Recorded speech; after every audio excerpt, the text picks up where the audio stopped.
내용은 여러분들 다 알고 있는 내용인데 3절까지만 말씀 읽고 같이 함께 말씀 나누도록 하겠습니다.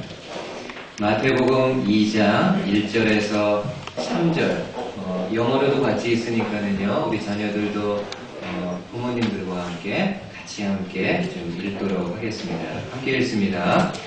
헤로드 왕 때에 예수께서 예루살렘에서 나중에 동방으로부터 박사들이 예루살렘에 이르러 말하되 유대인의 왕으로 나신 이가 어디 계시냐? 우리가 동방에서 그의 별을 보고 그에게 경배하러 왔노라 하니 헤로드 왕과 온 예루살렘이 듣고 소동한지라.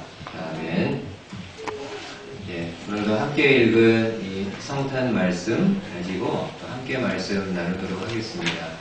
제가 설교할 때 설교 내용이 화면에 또 영어로 나올 거고요. 그 다음에 통역 이렇게 여러분들이 기계를 가지고 있는데 통역을 통해서도 같이 하나님의 말씀 나누었으면 좋겠습니다. 자, 그럼 이제 화면 보시면서 또 저 이렇게 번갈아 보시면서 같이 이제 하나님의 말씀 좀 나누도록 하겠습니다. 여러분 영어 표현 중에 베스킷 케이스라는 말이 있습니다. 이 말은 본래 1차 세계대전 당시에 영국 군인들이 사용했던 슬랭어라고 하는데 그 말의 의미는 몸 전체가 잘려서요 아무것도 할 수 없는 상황을 가리키는 말이라고 합니다. 그러니까 오늘날에는 그리고 이 말이 정신적으로 문제가 있는 사람이라든지 혹은 삶의 기반이 무너져 내린 개인이나 나라를 가리킬 때 사용되는 말이라고 합니다. 단어 그대로를 보면은 베스킷, 어떤 상자 안에 갇혀가지고 이러지도 저러지도 못하는 그런 상황을 가리키는 말이라고 할 수 있습니다. 여러분 성경을 보면은 이러한 베스킷 케이스를 경험한 많은 사람들이 등장을 합니다. 구약 성경에 가장 대표적인 사람 하나를 꼽으라고 한다면은 모세를 이야기할 수 있습니다. 여러분 모세가 태어날 때 애굽 땅에는 많은 히브리 사람들이 있었습니다. 하루는 애굽의 바로 왕이 많은 히브리 사람들, 이 많아진 히브리 민족을 보고는 그 마음속에 두려운 마음을 갖게 됩니다. 만약 전쟁이 났을 때 이 히브리 민족이 다른 나라와 연합해서 애굽을 공격하면 어떻게 하나? 그리고 애굽을 공격한 이후에 애굽 땅을 떠나게 되면 어떻게 할까라는 그런 두려운 마음을 갖게 됩니다. 그래서 바로 왕이 이 히브리 민족이 더 이상 성장하고 더 이상 많아지지 않게 하기 위해서 하나의 명령을 내립니다. 그 명령의 내용은 히브리 여자들이 아기를 낳았을 때요. 만약 아들을 낳았으면은 그 아들을 나일강에 버리고 여자를 낳았으면은 살려두라는 명령입니다. 이런 살벌한 시대에 바로 모세가 태어납니다. 모세는 남자였기 때문에 태어나자마자 나일강에 던져져서 악어나 물고기에 밥이 될 수밖에 없는 그런 상황입니다. 근데 이 모세가 태어났을 때 그의 어머니가 모세를 나일강에 던지지 않고 몰래 자기 집에다가 숨겨둡니다. 근데 여러분 아기를 계속해서 숨겨둘 수 없잖아요. 아기가 울음소리도 나고 일단 오랫동안 숨겨둘 수 없기 때문에 한 번은 그의 어머니가 갈대로 만든 상자를 가지고 와서 그 안에다가 모세를 두고 그 다음에 그 베스킷을 나일 강에다가 띄우게 됩니다. 그러니까 모세는 태어났을 때 갈대 상자 안에서 베스킷 케이스를 경험한 사람이라고 말할 수 있습니다. 여러분 신약 성경에는요 사도 바울이 있습니다. 이 사도 바울은 본래 예루살렘에서 예수 믿는 사람들을 많이 힘들게 했던 사람입니다. 근데 이 바울이 다메섹 동네에 예수 믿는 사람들을 체포하러 가게 되었는데 그 가는 도중에 강렬한 빛을 만나게 되고 그 빛 가운데서 본인이 핍박했던 예수 그리스도를 만나게 됩니다. 그리고 그 자리에서 극적으로 회심해서 예수 그리스도를 본인의 구주로 영접하게 됩니다. 나중에 여러분 바울이 다메섹에 들어가서 어느 정도 시간이 지난 다음에 다메섹에 있는 회당에 들어가서 그 모여있는 유대인들에게 예수는 하나님의 아들이시고 우리가 오랫동안 기다려왔던 그리스도라고 전하게 됩니다. 여러분 유대인들이 바울의 그 이야기를 들었을 때 어땠을까요? 깜짝 놀라게 됩니다. 본인들이 알고 있는 바울은 예루살렘에서 예수의 도와 예수 믿는 사람들을 그렇게 박해하고 핍박했던 사람인데 지금 자신들에게 예수는 그리스도시고 예수는 하나님의 아들이라고 전하는 그 모습을 보면서 모든 유대인들이 깜짝 놀랍니다. 그리고 동시에요.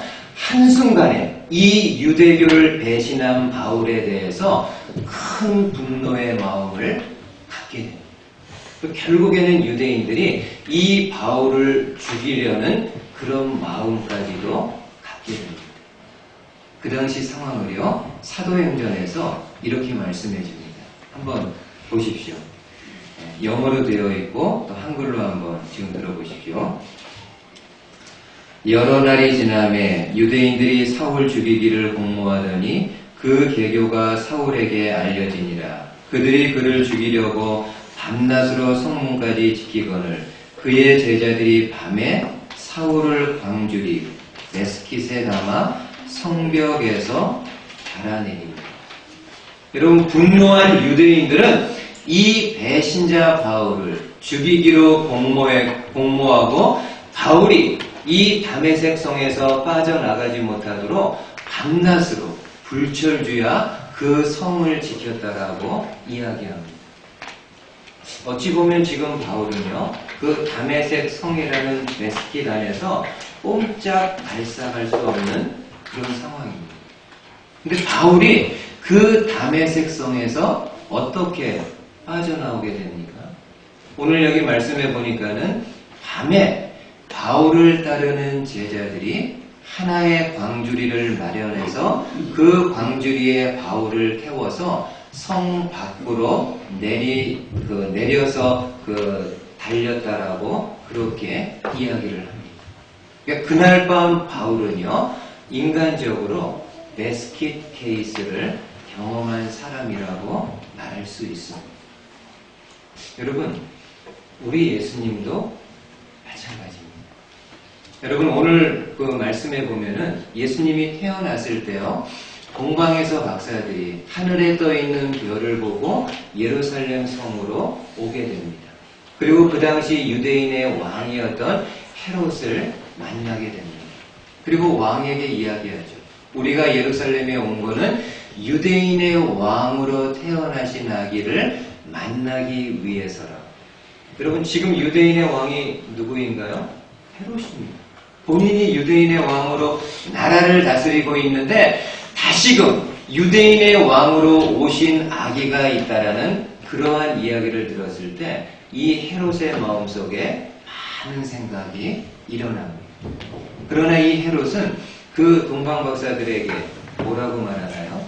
당신들이 유대인의 왕으로 나신 이를 찾게 되면은 나에게도 알려달라고.